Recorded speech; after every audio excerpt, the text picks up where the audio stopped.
नमस्कार दोस्तों, कैसे हैं आप सभी लोग। दोस्तों, बिग बैश लीग का जो फाइनल मैच है जो कि कल खेला जाएगा 1:45 पर हॉबर्ट ह्यूरिकेन्स और सिडनी थंडर के बीच में होने वाला है। और इस मैच में क्या डेविड वार्नर कैप्टंसी के लायक रहेंगे या फिर कोई और दूसरा ऐसा प्लेयर है जिस पर रिस्क लिया जा सकता है। बहुत कम ऑप्शन है कैप्टन वाइस कैप्टंसी के लिए, तो किसको टीम में शामिल करें कि एक बेहतर कॉम्बिनेशन के साथ में जीएल में एक अच्छी रैंक के साथ में फिनिश कर दें। तो वीडियो को ध्यान से देखना। ग्रैंड लीग के प्लेयर्स अलग से बताऊंगा, स्मॉल लीग के प्लेयर्स अलग से डिस्कस करेंगे, बस वीडियो को पूरा देख लेना। सबसे पहले अगर आप लोगों ने हमें टेलीग्राम पर ज्वाइन नहीं किया है तो दोस्तों टेलीग्राम ज्वाइन करके रखो, क्योंकि वहीं पर मैं आपको अपना फाइनल अपडेट दूंगा और फाइनल टीम आपको टेलीग्राम पर ही मिलेगी। इसके लिए आपको वीडियो के डिस्क्रिप्शन में जाना पड़ेगा। आप जैसे ही वीडियो के टाइटल पर क्लिक करेंगे नीचे एक बॉक्स खुल जाएगा, उसी में आपको टेलीग्राम का लिंक मिलेगा। क्लिक करके जुड़ जाइए हमारे साथ में। सब कुछ आप लोगों के लिए बिल्कुल फ्री है और किसी को भी 1 रुपए देने की जरूरत नहीं है। और दोस्तों, एक और चीज का ध्यान रखना, टेलीग्राम आजकल एड वाली पॉलिसी लेकर आया है जिसमें आपको एडवर्टाइज देखने मिलता है। ज्यादातर जो लोग ऐड लगाते हैं ना, वो मैच के जस्ट बाद में लगाते हैं जिससे कि लोग उसे ज्वाइन कर लें, क्योंकि ज्यादातर लोग उसी टाइम एक्टिव होते हैं। तो बता दूं कि वो लोग फ्रॉड कर सकते हैं। तो इसीलिए जो आपको ऐड अलग से नजर आता है जिसपे ए और डी लिखा होता है, ऐड लिखा होता है, उस पर क्लिक करने की आवश्यकता नहीं है। उसको हम नहीं लगाते हैं। ज्यादातर आपको एक कुछ चौधरी का ऐड आता होगा। दोस्तों बता दूं कि बहुत बड़ा फ्रॉड है, वो जेल भी गया था। तो इस चीज का ध्यान रखना, तो बच के रहना। अब बात कर लेते हैं वेन्यू के बारे में। मैच होगा बेलरीन ओवल होबार्ट में और इस मैदान के ऊपर ना टोटल 67 मैचेस हो चुके हैं। एवरेज स्कोर 167 है। ज्यादातर जो स्कोर होता है वो 150 से 170 के बीच में देखने मिलता है। आखिरी जो मैच इस मैदान पर खेला गया था उसमें स्कोर बना था 173 का और नंबर 4 के प्लेयर ने स्कोर किया था। इसके पहले भी नंबर 4 के प्लेयर ने ही 87 बनाया था और टोटल 154 बना था। यहां पे 164 बना, हालांकि डेविड वार्नर जो कि ओपन करने आते हैं उन्होंने 88 किया और यहां पे क्रिस लिन ने ओपन करते हुए 49 का स्कोर किया। अलग अलग नंबर के प्लेयर ने स्कोर किया। लेकिन अगर आप पावर प्ले की कहानी देखोगे तो 2 विकेट आपको यहां नजर आएंगे, आपको 3 विकेट यहां नजर आ जाएंगे और 1 विकेट आप यहां पर भी देख पाओगे। इसके पहले जो कुछ और मैचेस खेले गए हैं अगर हम उनकी तरफ देखें तो पावर प्ले में 2 विकेट, 2 विकेट यहां और 3 विकेट हमने यहां पर भी देखे। हर बार एक अलग नंबर का प्लेयर स्कोर कर रहा है, स्पेशली पहली इनिंग के अंदर। तो पहली इनिंग में जो पावर प्ले के ओवर है ना, वो थोड़े से बल्लेबाजों के लिए मुश्किलों भरे रहने वाले हैं, क्योंकि वहां पर हल्का सा गेंद मूवमेंट कर सकता है और बल्लेबाजों को दिक्कत आएगी। अब अगर हम सेकंड इनिंग की तरफ जाएं तो यहां पे क्या देखने मिल रहा है, मैक्सवेल ओपन कर रहे थे, मिचेल ऑन ओपन कर रहे थे, मैथ्यू वेड भी ओपन ही कर रहे थे। इस मैच में बेन मैकडरमोट जिन्होंने नंबर 4 पर बैटिंग करते हुए 53 का स्कोर किया था। फिर यहां पे Jordan Silk number 5, Tim David number 5, Tim David number 6 और यहां पे निखिल चौधरी नंबर 4 के प्लेयर ने स्कोर किया। स्टार्टिंग तो हमने देखी थी कि ओपनर स्कोर कर रहे थे, लेकिन जैसे जैसे मैच आगे बढ़ा कहानी मिडिल ऑर्डर पर आकर रुकी है। और सेकंड इनिंग में भी पावर प्ले में लगभग आपको 2 के आसपास विकेट देखने मिले हैं पिछले कुछ मैचेस में। यहां पर 1 विकेट था, यहां पे 3 विकेट थे और यहां हालांकि विकेट नहीं आया और यहां पर 1 विकेट पावर प्ले के अंदर देखने मिला। तो दोनों इनिंग्स के अंदर पावर प्ले में 1 से लेकर 2 विकेट मिनिमम मान के चला जा सकता है। ये पहली चीज है। अब दूसरी चीज कि फास्ट बॉलर और स्पिनर्स में किसको फोकस करना है, तो ज्यादातर विकेट ना फास्ट बॉलर्स के ही खाते में है। स्पिनर्स को उतने ज्यादा विकेट्स नहीं मिले हैं, तो स्पिनर्स पर आपको उतना दिमाग लगाने की आवश्यकता नहीं है। ज्यादातर आपको जो विकेट्स हैं वो फास्ट बॉलर्स ही निकाल कर दे जाएंगे। अब मैं ग्राउंड की बहुत कम शब्दों में समरी अगर आपको डिस्क्राइब कर दूं तो इतना सा है कि जो विकेट है वो लगभग 165 170 वाला विकेट है। यहां पे पावर प्ले में दोनों इनिंग्स में 1 से लेकर 2 विकेट नॉर्मल में देखने मिल जाएंगे। तो ऐसे में यह है कि पावर प्ले के एक एक प्लेयर के साथ में भी आपका काम चल सकता है और वो एक प्लेयर का सही सिलेक्शन मैं आपको करा दूंगा। फास्ट बॉलर्स का डोमिनेशन ज्यादा है। स्पिनर्स अगर कोई क्वालिटी स्पिनर है तो उसकी तरफ देख लेना, बाकी स्पिनर्स की भी आपको ज्यादा जरूरत नहीं लगेगी। तो ये चीज अभी तक ग्राउंड पर हमने देखी है। अब दोनों टीम्स के हेड टू हेड की बात करें तो हॉबर्ट का पलड़ा अभी तक तो भारी रहा है। पिछले मैच की अगर बात करें तो थंडर ने 164 बनाया था, हॉबर्ट ने चेस कर लिया था, जिसमें टिम डेविड और रिले मेरेडिथ का काम ज्यादा था और यहां से वार्नर और जॉर्ज गर्टन ने परफॉर्मेंस किया था। इसके पहले थंडर ने जब 150 बनाया तो उसको को भी होबार्ट ने चेस कर लिया, जिसमें क्रिस ग्रीन का 33 था और बेन मैकडरमोट का 53, कैलेब जोएल के 31, क्रिस जॉर्डन के 2 और निखिल चौधरी के 2 विकेट थे। तो कुल मिलाकर जो पिछले दोनों मैचेस है ना वो होबार्ट के खाते में जाकर गिरे। लेकिन मैंने आपको क्या बताया कि सिडनी थंडर जैसे तैसे करके फाइनल में आई है ना, तो हो सकता है कि ये लक का फेवर खा जाए। अब यहाँ पे सबसे पहले अगर मैं आपको एक और चीज क्लियर करूं कि अगर आप ट्रेडिंग करना चाहते हो ना, तो ट्रेडिंग के लिए जो प्लेटफॉर्म है अभी आपके लिए वो है स्पोर्ट्सबाजी एप्लीकेशन। वहां पर आप लोग जाइए और ट्रेडिंग कर सकते हैं। और क्या करना है आपको, बहुत आसान से सवालों का जवाब देना है, क्या होबार्ट इस मैच को विन कर जाएगी। वैसे तो अभी तक का जो रिकॉर्ड रहा है ना वो तो यही बताता है कि हाँ, होबार्ट की जो टीम है वो सिडनी थंडर पर भारी पड़ी है और गेंदबाजी उनकी तगड़ी भी है। तो इसीलिए हम यस करके चल रहे हैं। और अगर हम यस कर रहे हैं, जैसे मान लीजिए कि हमने 6.2 का जो प्राइस लिया है उस पर यस कर दिया और क्वांटिटी हमने ले ली है 100 क्वांटिटी ले ली, क्योंकि आराम से क्वांटिटी मैच हो जाती है 100 के आसपास। तो क्योंकि लगभग 7,000 लोग अवेलेबल हैं अपने पास क्वांटिटी की इसके लिए, तो हमने 100 क्वांटिटी जो ली है मात्र 650 रुपये में हमें मिली और मैच फिनिश हुआ और मैच होबार्ट्स के खाते में गिर गया तो 1,000 रुपये मिल जाएंगे। लेकिन अगर आप चाहते हो कि भैया रिस्क ना लिया जाए, कहीं ऐसा ना हो कि पूरे टाइम मैच होबार्ट के खाते में चल रहा हो और लास्ट में जाके थंडर जीत जाए, तो जैसे ही 7.2 पर प्राइस जाए आप एग्जिट कर सकते हो। लेकिन अगर आपको ऐसा लग रहा है कि आप भूल जाओगे तो आप सेट भी कर सकते हो। जैसे ही आप सेट करोगे ऑटोमेटिक 7.2 पर एग्जिट हो जाएगा। अब इसके लिए आपको करना क्या है, इसके लिए आपको करना यह है कि वीडियो के डिस्क्रिप्शन में जाना है, वहां पर स्पोर्ट्सबाजी एप्लीकेशन का लिंक मिल जाएगा, क्लिक करो, साइन अप कर लीजिएगा। और अगर आप चाहते हो कि जब आप पहली बार डिपॉजिट करो तो आपको 30% का एक्स्ट्रा कैश मिल जाए, तो एक काम और कर लेना कि एक्स्ट्रा 30 ये जो कूपन कोड है इसका इस्तेमाल कर लेना। जैसे ही आप ये कोड इस्तेमाल करोगे तो आप अगर 1,000 रुपए डालते हो तो आपके अकाउंट में आएगा 1,300 रुपए। तो ये बेनिफिट भी आप ही को मिलने वाला है। इसके लिए लिंक डिस्क्रिप्शन में दिया है, जाकर साइन अप करिएगा। अब बात करें अगर हम यहां से होबार्ट्स के बारे में, तो टीम में ज्यादा कोई बदलाव है नहीं। Caleb Jewell, Mitchell Owen, Matthew Wade, Ben McDermott, Nikhil Chaudhary और क्रिस जॉर्डन तक इनके पास में काफी अच्छी बल्लेबाजी है। कुछ एक मैचेस में तो नेथन एलिस ने भी 30-40 रन बनाए हैं। अब इस टीम की जो गेंदबाजी है ना वो आर मेरेडिथ है, ये पावर प्ले में गेंदबाजी करते हैं पहला तीसरा ओवर। नेथन एलिस लेकर आते हैं डेथ ओवर में गेंदबाजी। क्रिस जॉर्डन भी डेथ ओवर के ही स्पेशलिस्ट है। कैमरून गेनन और पीटर हेड्जोग्लू भी आपको पावर प्ले में गेंदबाजी करते हुए नजर आए हैं। अब यहां पे इस मैदान के ऊपर जो इन खिलाड़ियों ने पहले मैचेस खेले हैं उनकी बैटिंग परफॉर्मेंस अगर हम बात करें तो कैलेब ने 20 पारी में सिर्फ 436 रन बनाए हैं 24 के बैटिंग एवरेज के साथ में। नंबर 2 पे आपको मिलता है मिचेल ऑन, 7 मैचेस 244 रन और 40 का बैटिंग एवरेज। ये खिलाड़ी वैसे भी टीम में जगह बना लेता है क्योंकि बैटिंग प्लस बॉलिंग आपको दोनों प्रोवाइड कर रहा है। फिर आपको आता है बेन मैकडरमोट, 38 का बैटिंग एवरेज, 750, एक बार 100 और निखिल चौधरी का 28 का बैटिंग एवरेज है। मैथ्यू वेड का 23 का बैटिंग एवरेज है और टिम डेविड का 40 का बैटिंग एवरेज है, जिसमें मैथ्यू वेड ने 5 बार 50 से ऊपर का स्कोर किया है। मतलब हर 6 इनिंग के बाद में इनके बैट से एक 50 आया है। अब निखिल चौधरी जिन्होंने 8 पारी 5 विकेट निकाले, क्रिस जॉर्डन के पास में 9 विकेट्स हैं, आर मेरेडिथ 31 इनिंग में 45 विकेट है, नेथन एलिस 29 इनिंग में 38 विकेट ये निकाल चुके हैं। कैमरून गेनन 3 पारी 7 विकेट और हेड्जोग्लू के पास में 8 विकेट है। अब जरा कॉपी पेन लीजिए और नोट करते चलिएगा और जहां पर आपको वीडियो अच्छा लगे बस वीडियो को लाइक कर दीजिएगा। कमेंट करके मुझे बताना कि वीडियो कैसा लगा है। अब यहां पर एक और चीज देखें कि कैलेब जोएल ने पिछले मैच में 40 बनाकर इनके हिस्से का कोटा पूरा कर दिया था।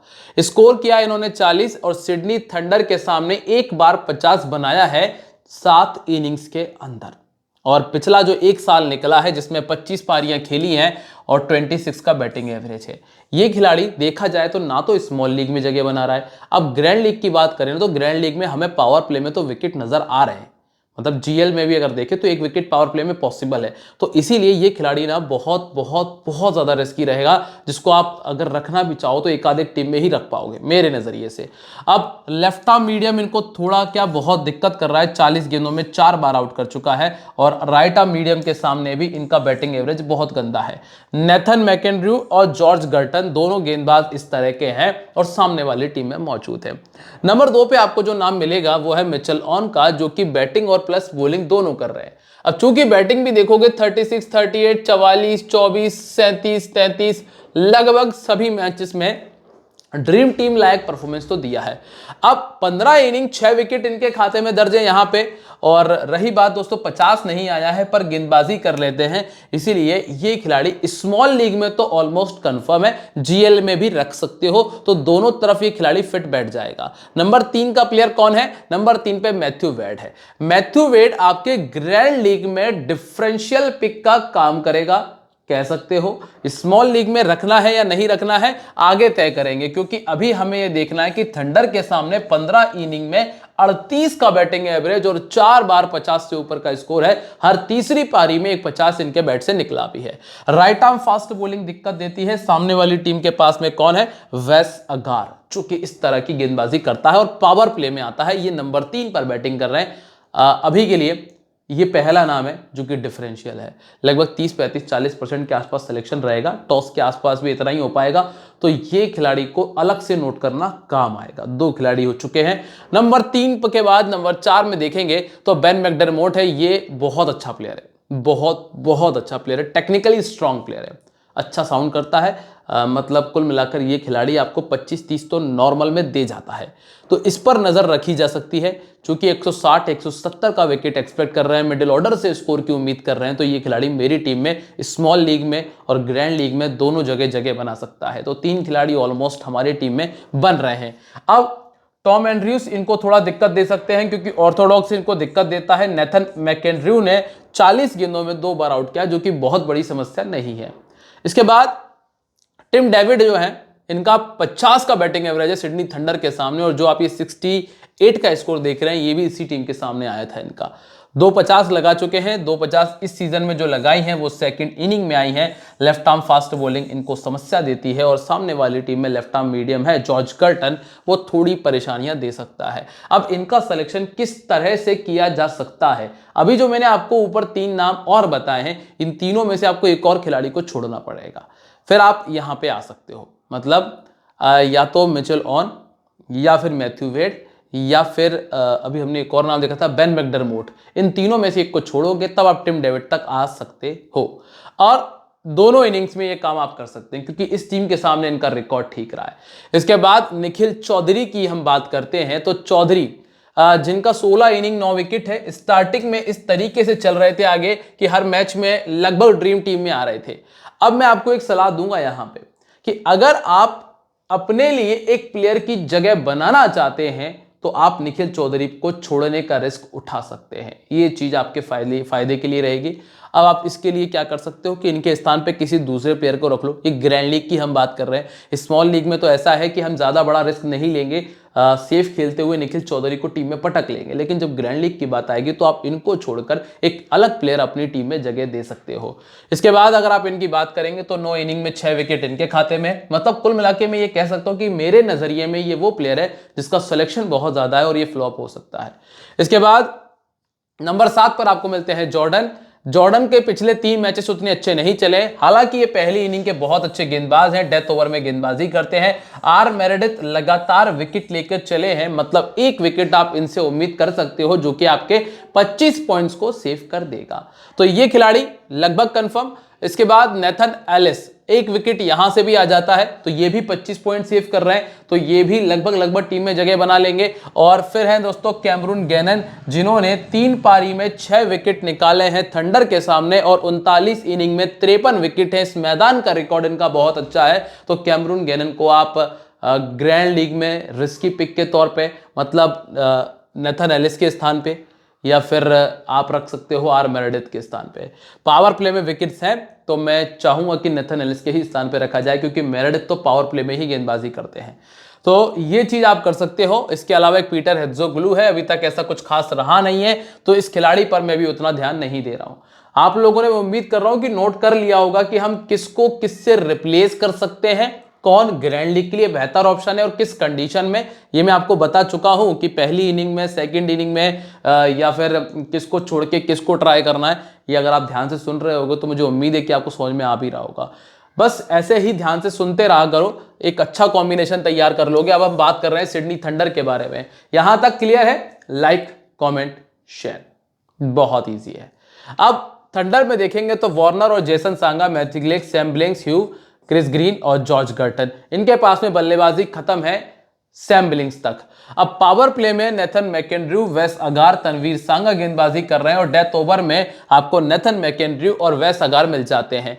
यहां इस मैदान के ऊपर डेविड वार्नर 2 मैच में 88 बना चुके हैं, मैट गिलिक्स 2 में 22 बना चुके हैं, सैम बिलिंग्स 2 में 89 कर चुके हैं। और गेंदबाजी की अगर बात करें तो गर्टन को मिला है 3 विकेट, टॉम एंड्रयूज को मिला है 1 और वेस अगार के पास में 5 में 6 विकेट है। और ग्रीन का इस मैदान पर अभी तक खाता नहीं खुल पाया है। अब पहला नाम है डेविड वार्नर का। वार्नर वैसे तो बड़े मैच के प्लेयर हैं और हॉबर्ट्स के सामने 2 मैचेस में 88 रन पहले बना चुके हैं। 29 इनिंग में 690 रन और 4 बार 50 से ऊपर का स्कोर है। ये सीजन इनका बहुत अच्छा चला है, तो बिल्कुल यहाँ पे इस बारे में कुछ सोच विचार वाली बात है नहीं। तो जो डेविड वार्नर है वो तो टीम में आ रहा है। अब नंबर 2 पे आपको मिलते हैं जेसन सांगा। कुछ 1-2 प्लेयर डिफरेंशियल वहां से बताए थे, एक प्लेयर यहां पर भी है जेसन सांगा। ये 30 वाला प्लेयर है, ये आप नोट करके रख लेना। और मैं आपको एक और बात बता दूं कि गेंदबाजी भी कर लेता है, जेसन सांगा गेंदबाजी भी कर लेता है। तो अगर इनको गेंदबाजी में कुछ बेनिफिट मिल जाता है तो आपको डबल फायदा हो जाएगा। हाल फिलहाल की स्थिति में स्मॉल लीग में रिस्की पिक के तौर पे, ग्रैंड लीग में डिफरेंशियल के तौर पे रखा जा सकता है और सेकंड बैटिंग करते हुए 50 इन्होंने बनाया। नंबर 3 पे है मैट गिलिक्स। दोस्तों अभी तक संतुष्टि वाला परफॉर्मेंस आया नहीं है और रिकॉर्ड भी ऐसा कुछ खास है नहीं। लगभग 11 इनिंग का इस्तेमाल कर रहे हैं एक 50 बनाने में। तो हाल फिलहाल की स्थिति में स्मॉल लीग और ग्रैंड लीग दोनों से हम इनको बाहर कर सकते हैं। इसके बाद लेफ्ट आर्म मीडियम से लेकर ऑर्थोडॉक्स और राइट आर्म फास्ट बॉलिंग इनको दिक्कत देती है। फिर आपको नाम मिलेगा एक सैम बिलिंग्स का। बिलिंग्स विकेट कीपिंग सेक्शन में है और इस टीम के सामने 6 मैच खेलकर 135 रन बनाए हैं। अगर टीम पहले बैटिंग कर रही है तो वैसे फायदेमंद ही है, लेकिन आप जब देखोगे तो इस टीम के पास में ज्यादा बैटिंग ऑप्शन है नहीं, तो मजबूरन आपको सैम बिलिंग्स को रखना पड़ सकता है। अब जैसे कि आज आपने सनराइजर्स ईस्टर्न कैप वाले मैच में देखा होगा, बैटिंग विकेट था 180 वाला विकेट था पिच रिपोर्टर्स के हिसाब से, लेकिन टॉप 5 जो प्लेयर है ना और उनमें से 4 खिलाड़ी 0 पर आउट हुए थे, 3 या 4 खिलाड़ी 0 पर आउट हुए थे। तो चाहे बैटिंग विकेट हो, लेकिन बल्लेबाज की फॉर्म भी डिपेंड करती है। और इस टीम के जो टॉप ऑर्डर के दो बल्लेबाज ऐसे हैं जो कि ऐसे बिल्कुल सो वाले हैं, तो इस वजह की स्थिति में बिलिंग्स की बैटिंग आ जाएगी। अब इसके बाद ह्यू, इन्होंने ऐसा कुछ खास किया नहीं है, 6 मैचेस में 46 रन तक ही पहुंच पाए हैं। और इसके बाद क्रिस ग्रीन आते हैं। क्रिस ग्रीन को अगर टीम में रखना हो तो बल्लेबाजी के लिए रख लेना, गेंदबाजी से विकेट मिलेगा तो वो बोनस ही मान के चलिएगा। रिकॉर्ड में तो ये है कि हॉबर्ट्स के सामने 12 में 6 ही विकेट निकाल पाए, 38 में 40 विकेट है इनके पिछले 1 साल में। मतलब ये वो दूसरा हाईली सेलेक्टेड प्लेयर है जिसको आप छोड़ सकते हो, स्मॉल लीग में भी ग्रैंड लीग में भी। और राइट आर्म मीडियम इनको बैटिंग करने में दिक्कत देता है। इसके बाद जो अगला नाम आपको मिलता है वो है जॉर्ज गर्टन का। 34 इनिंग में 27 विकेट इनके खाते में दर्ज है। और फिर आपको मिलेंगे टॉम एंड्रयूज, लगातार 25 पॉइंट सेव किए हैं। तो अगर कहीं समस्या लग रही हो 25 पॉइंट की तो टॉम एंड्रयूज को रख लेना। फिर नेथन मैकेंड्रू है, डेथ ओवर में गेंदबाजी करते हैं, पहले गेंदबाजी कराओगे 8 में 10, सेकंड कराओगे 14 में 17 है और अभी तक तो विकेट लेस नहीं गए हैं। फिर है वेस अगार। वेस अगार पावर प्ले का बहुत अच्छा गेंदबाज है, पावर प्ले की गेंदबाजी के लिए ट्राई कर लीजिएगा, ये 2-3 विकेट मार देगा, पता भी नहीं चलेगा। और फिर तनवीर सांगा है, इनका सिलेक्शन थोड़ा बहुत डिपेंड करेगा पिच रिपोर्ट के ऊपर, जो मैं आपको टेलीग्राम पे शेयर कर दूंगा। अब दोस्तों अगर आप लोग चाहते हो कि इजी वे में 100 रुपए विन करना, कुछ करना नहीं है, आपको क्या करना है कि स्पोर्ट्स बाजी एप्लीकेशन का जब भी आपको ऐड दिखता है सेल्फी ले और टैग कर दें इंस्टाग्राम पे स्पोर्ट्स बाजी ऑफिशियल को, और साथ में अपना जो स्पोर्ट्स बाजी का क्या है आपका यूज़र आईडी है वो भी लिख दीजिएगा। आप 100 रुपीज़ का कैश मतलब वहाँ पे विन कर सकते हो। इसके लिए आपको ये भी करना है कि लिंक जो हमने डिस्क्रिप्शन में दिया उसे साइन अप कर लीजिएगा। कैप्टन वाइस कैप्टन में Nathan Ellis, Mitchell on, David Warner हैं और बेन मैकडरमोट और जेसन सांगा पर मैं रिस्क ले सकता हूं ग्रैंड लीग का। टीम कॉम्बिनेशन कुछ रिस्क है, कुछ डिफरेंशियल है और कुछ बिल्कुल सेफ हैं, जैसे कि David Warner, Mitchell on, Ben McDermott, इसके बाद वेस अगार, आर मेरेडिथ, नेथन एलिस और नेथन मैकेंड्रू। ये दोनों खिलाड़ी रखे जरूर हैं, लेकिन मैं इनको रखना नहीं चाहता हूँ। ईमानदारी से बताऊं तो मैं बिल्कुल भी नहीं रखना चाहता हूँ, लेकिन जब 80-80, 90-90% सिलेक्शन परसेंटेज देखता हूँ ना तो दिमाग चौंधिया जाता है कि कहीं ऐसा ना हो कि कुछ ऊंच नीच हो जाए, इसलिए रख लिया है। और बाकी सैम बिलिंग्स, जेसन सांगा मेरी टीम में मौजूद हैं। अब कैप्टन वाइस कैप्टन तो आप दिख रहे हैं कि वार्नर और एलिस की तरफ भागे हैं हम, लेकिन टॉस के बाद तय करेंगे फाइनल की किसकी तरफ ज़्यादा झुकाव रखना है हमें। अभी की स्थिति में दोस्तों आप लोग टेलीग्राम ज्वाइन करके रखना, क्योंकि वहीं पर आपको फाइनल अपडेट दे पाएंगे। और एक चीज़ का विशेष ध्यान रखना है कि दिस गेम में भी हैबिट फॉर्मिंग और financially risky, so please play responsibly. और दोस्तों वीडियो को लाइक शेयर तो कर दिया होगा, नहीं किया है तो कर दीजिए, इंतज़ार है किस बात का। और साथ ही साथ चैनल को सब्सक्राइब करना। मिलते हैं आप लोगों से अपनी अगली वीडियो में, तब तक के लिए बाय। जय हिंद, जय महाकाल।